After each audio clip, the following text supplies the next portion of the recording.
dokie. So today we are reading If Your Monster Won't Go to Bed, written by Denise Vega, illustrated by Zachariah Ohora. Alrighty.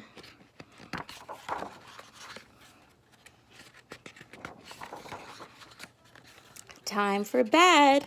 Who hates those words more than anything? That's right, your monster. But we all know what happens when a monster doesn't get enough sleep. Massive monster tantrums, refusing to join the sneak up and scare your sister game, and falling asleep in his slug mush. Let's review a bedtime routine guaranteed to help any monster drift off into peaceful nightmare land, rested and ready to toss the slime ball when the rest of the kids and the monsters play. Don't ask your parents to help you. They know a lot about putting kids to bed, but nothing about putting monsters to bed. It's not their fault. They're just not good at it. Don't bring your dog to cuddle. She'll bark and whine and chase your monster's tail. And your monster will growl and snarl and chase your dog's tail, which will lead to a monster meltdown. And who wants that besides other monsters? Don't do the monster stomp. Your monster will wiggle his waggle, flick his fur, and clench his claws. And the next thing you know, he'll be shaking his bristly bottom and won't want to stop. And you'll be shaking your unbristly bottom. So it will be a big bottom shaking, waggle wiggling, fur flicking, claw clenching monster kid stop, which will last all night. Save the monster stomp for some daytime fun. Don't have your monster count sheep. You know what will happen, and sheep aren't good for monsters' digestion. All that wool makes them gassy. Don't give your monster a glass of milk.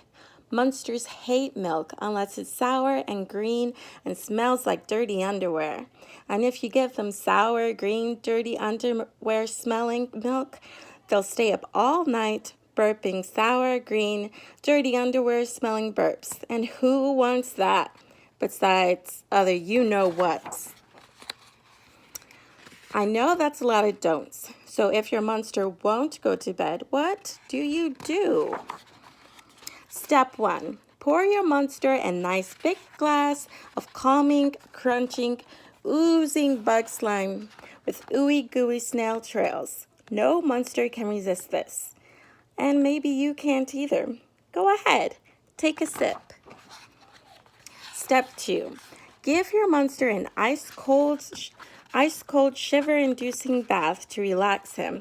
And make sure to scrub behind his ears with mud soap. Step 3. Brush your monster's fangs until they are at their smelly, rotten best. And don't forget to floss. Step 4. Help your monster find his favorite squishy, squashy, can't go to bed without it toy. Put all the other monster toys in your parents' bed. They will appreciate your thoughtfulness. Step 5. Read the freakiest, creepiest, scariest story from your bookshelf, screaming where appropriate, and watch your monster's eyelids droop. If your monster asks for one more story, shout, "No way!" and get ready for Step 6. And the key of Screech, sing, "Shock-a-bye monster," and listen to those gigantic monster snores, along with the snores of your family and maybe even the whole block. Congratulations, you've done it. Your monster has officially gone to bed. You are the master of monsters, the captain of creatures, the baroness of boogeymen. You're so good, everyone in your neighborhood will start asking you to help with their monsters.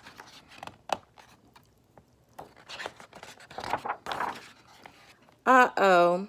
Looks like the dragon won't put on her pajamas, and that werewolf won't stop howling, and that zombie is annoying the whole family. I know a lot about monsters, but nothing about dragons or werewolves or zombies. I'm out of here. So That was If Your Monster Won't Go to Bed, written by Denise Vega, illustrated by Zachariah Ohora. Good night.